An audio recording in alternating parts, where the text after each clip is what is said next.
Hello India, मैं संतोष कुमार सिंघानिया आप सभी लोग के आपके अपने यूट्यूब चैनल यूपीएससी हिंदी साहित्य ऑप्शनल ऑडियो आर्टिकल पर आपका स्वागत करता हूं। गोदान, मैला आंचल, आषाढ़ का एक दिन, एक दुनिया समानांतर, दिव्या भारती, कामायनी, स्कंदगुप्त, प्रेम मंजूषा आदि ऐसे हिंदी साहित्य के ऑप्शनल यूपीएससी के लिए जो संबंधित बुक है, जिसमें कहानी, उपन्यास, नाटक हैं, इन सभी को ऑडियो फॉर्मेट में हम जो इसको बनाए हैं। अगर मेरे तरफ से ये छोटा सा कदम बढ़ाया गया है, अगर आपको ये अच्छा लगे तो प्लीज़ इस चैनल को जो है सब्सक्राइब कीजिए, लाइक कीजिए और आने वाले जितने भी जो हैं वीडियो ऑडियो फॉर्मेट में जो होंगे उसको आपको नोटिफिकेशन मिल सके, इसलिए बेल आइकन को ज़रूर दबा दें। मेरे तरफ से एक छोटा सा कदम बढ़ाया गया है ताकि आपको जो है ये ऑडियो फॉर्मेट में रहेगा और इससे आप जो है रिवीजन करने के लिए कहीं भी जाएंगे तो आप अपने ईयरफोन के थ्रू जो है इसको आराम से सुन सकते हैं। डाउनलोड करके भी MP3 में इसको सुन सकते हैं। तो हम लोग देख रहे हैं, हम लोगों का जो है प्रेम मंजूषा जी, माफ़ कीजिए, प्रेमचंद्र जी के प्रेम मंजूषा जो बुक है उसका हम लोग कवर कर चुके हैं, जिसमें एक है कफन और उसके बाद जो है प्रेम मंजूषा में के दूसरा जो है चैप्टर पूस की रात, आज उसकी शुरुआत करने जा रहे हैं। तो चलिए शुरुआत करते हैं पूस की रात। प्रेम मंजूषा प्रेमचंद्र की सर्वश्रेष्ठ कहानियाँ में देखेंगे। आज पूस की रात शुरू करते हैं। हल्कू ने आकर स्त्री से कहा, सहना आया है, लाओ जो रुपए रखे हैं उसे दे दूं। किसी तरह गला तो छूटे, मुन्नी झाड़ू लगा रही थी, पीछे फिर कर बोली, 3 ही तो रुपये हैं, दे दोगे तो कमल कहाँ से आवेगा। माघ फूस की रात हार में कैसे कटेगी। उसे कह दो फसल पर रुपये देंगे, अभी नहीं है। हल्कू एक क्षण अनिश्चित दशा में खड़ा रहा। पूस सिर पर आ गया। कमल के बिना हार में रात को वह किसी तरह नहीं जा सकता, मगर सहना मानेगा नहीं। घुड़कियाँ जमावेगा, गालियाँ देगा, बला से जारो मरेंगे, बला सिर से टल जाएगी। यह सोचता हुआ वह अपना भारी भरकम डील लिए हुए जो उसके नाम को झूठ सिद्ध करता था स्त्री के समीप आ गया और खुशामद करके बोला, ला दे दे, गला तो छूटे, कम्बल के लिए कोई दूसरा उपाय सोचूंगा। मुन्नी उसके पास से दूर हट गई और आंखें तरेड़ते हुए बोली, कर चुके दूसरा उपाय, जरा सुनो, कौन उपाय करोगे।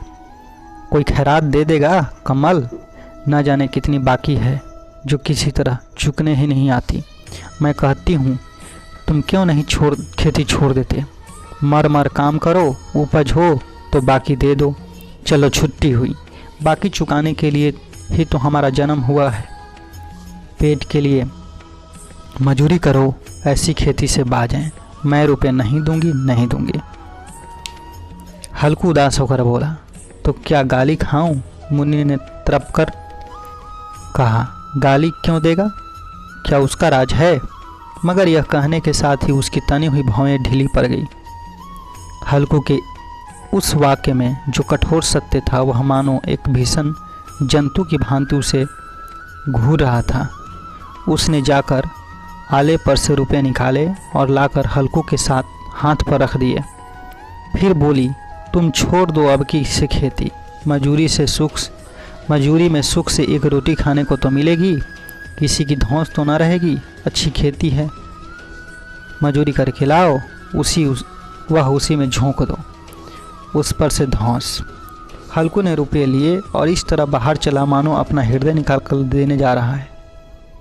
उसने मजूरी से एक एक पैसा काट कपट कर 3 रुपये कमल के लिए जमा किए थे।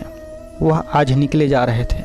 एक एक पग के साथ उसके मस्तिष्क अपनी दीनता के भार से दबा जा रहा था। पूस की अंधेरी रात, आकाश पर तारे ठिठुरते हुए मालूम होते थे। हल्कू अपने खेत के किनारे ऊख के पत्तों की एक छतरी के नीचे बांस के खटोले पर अपनी पुरानी गाढ़े की चादर ओढ़े कांप रहा था।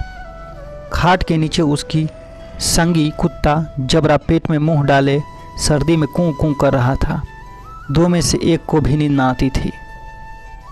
हल्कू ने घुटनियों को गर्दन में चिपकाते हुए कहा, क्यों जबरा, जारा लगता है। कहता तो था घर में पुआल पर लेटा रहा, तो यहाँ क्या लेने आए थे? अब खाओ ठन, मैं क्या करूं? जानते थे मैं यहाँ हलवा पूरी खाने आ रहा हूँ। दौड़े दौड़े आगे आगे चले आए। अब रो नानी के नाम को। जबरा ने परे परे दुम हिलाई और अपनी कूं को दीर्घ बनाता हुआ एक बार जम्हाई लेकर चुप हो गया। उसकी स्वान बुद्धि ने शायद तार लिया, स्वामी को मेरी कूं से नींद नहीं आ रही है। हल्कू ने हाथ निकालकर जबरा की ठंडी पीठ सहलाते हुए कहा, कल से मत आना मेरे साथ, नहीं तो ठंडे हो जाओगे। यहाँ राड पछुआ न जाने कहाँ से बर्फ़ लिए हुए आ रही है। उठूं फिर एक चिलम भरूं, किसी तरह रात तो कटे। 8 चिलम तो पी चुका हूँ। यह खेती का मज़ा है। और एक एक भगवान ऐसे परे हैं जिनके पास जारा जाए तो गर्मी से घबरा कर भागे। मोटे मोटे गद्दे, लिहाफ, कम्बल, मजाल है कि किस जारे का गुजर हो जाए।